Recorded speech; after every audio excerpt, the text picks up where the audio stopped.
What's up guys, this is ZonalFear and the game I'm playing today is Frontline's Fuel of War. Out of the ashes of THQ, their final franchises have been snapped up by a company called Nordic Games, who I've not really heard an awful lot about.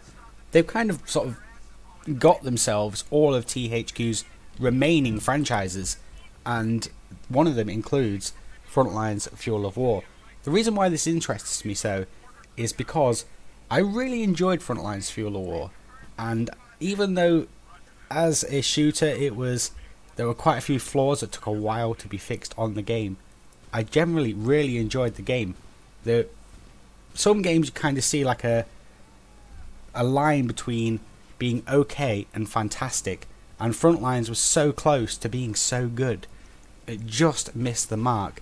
After Frontlines, of course, came Homefront, which is an entirely different story, and that game failed rather miserably, as it should have done. Homefront was poor, to say the least, but Frontlines itself was a fantastic game, and it really was geared at taking on Battlefield head on. One of the many things missing from Frontline's Fuel of War was a ranking system, which, in hindsight, really hurt the game. But the core multiplayer gameplay itself was really good. I spent a long time on Frontline's Fuel of War's multiplayer, and while I can't really sort of comment for the PC version of it, which I do hear had multiple issues that weren't on the console version, I did play the 360 version of Frontlines quite a lot, and I could see what Frontlines could have become. Nordic Games also sort of got themselves a couple of other THQ franchises, of which one of them is Red Faction, which kind of died when Red Faction Armageddon came out. But once again, I really enjoyed Red Faction Guerrilla. I thought it was a fantastic game, and it looks like hopefully we're going to see something come from the sale of these franchises to Nordic Games. I'm kind of concentrating on Frontline's Fuel of War the most because this is a game I really would like to see done again, and to do that you're going to have to kind of get a couple of guys who did the original game, because the game itself wasn't that far off.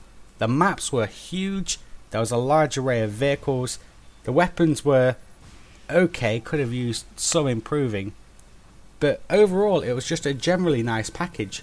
The idea of sort of capturing two bases to push front lines a bit further up and so forth was really nice, and it kind of came out at the wrong time as well, with Bad Company just around the corner at the time, so the timing of the game itself also wasn't fantastic.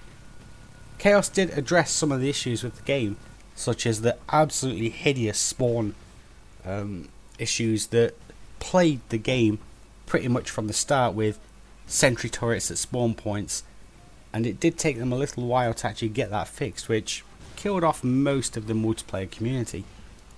But these things were eventually fixed, and what was left was a game that was good but could have been great had they implemented a ranking system, had they resolved the remaining bugs that were present in the PC version and also the 360 version. It could have been truly fantastic, and it was just one step away from greatness. Should Nordic decide to revive this franchise, I hope they'll take a look at Frontline's Fuel of War and see where the mistakes were made in this game, so that they can improve any other Frontlines game that comes in the future maybe. I'd like to see a sequel to this game, very much so, and hopefully Nordic will make that happen now. They're not a company that I've really sort of heard of. I don't think I've got any games that are actually made by them, so I'm a bit apprehensive about Nordic's acquisition of the remaining THQ franchises, which interest me, such as Frontlines and Red Faction, as well as a couple of others such as I think it was I'm trying to remember the name now, Full Spectrum Warrior, I think. Yeah, I'm just looking on the list here, as well as Supreme Commander. Not really my sort of game, but the franchises they've got from THQ are interesting and they could do a lot with.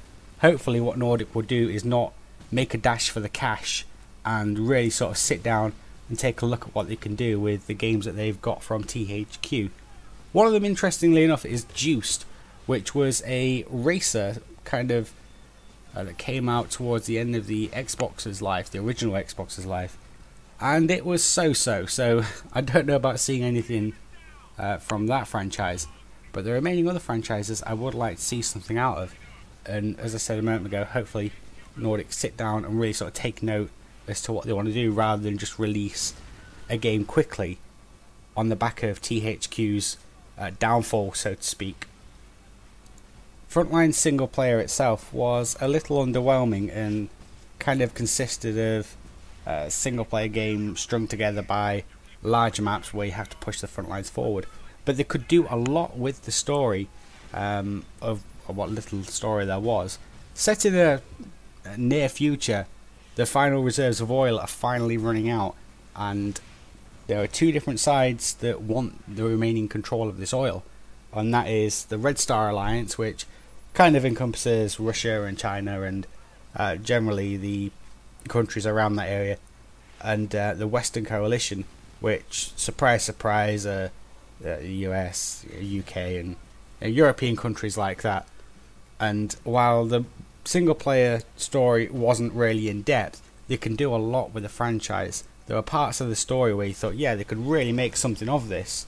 And as well as a single player having a lot of potential, the multiplayer has massive potential if they do it right. Grab some guys who made the first Frontlines Fuel of War, have them sit at a table and really discuss what they want to do with the franchise from here on in, and you could end up with a really fantastic shooter. Implement a ranking system, and obviously the graphics are going to need a little touch up because these are quite old now, and Nordic could have a real winner on their hands if they play their cards right.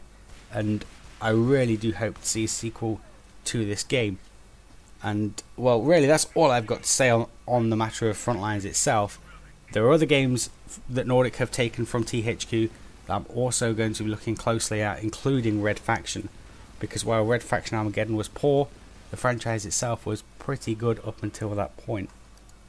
At this point I'm just going to say, take note Nordic, I do want another Frontlines and I will pay for it if it's done right. I hope you guys have enjoyed this gameplay commentary, and until next time, take care.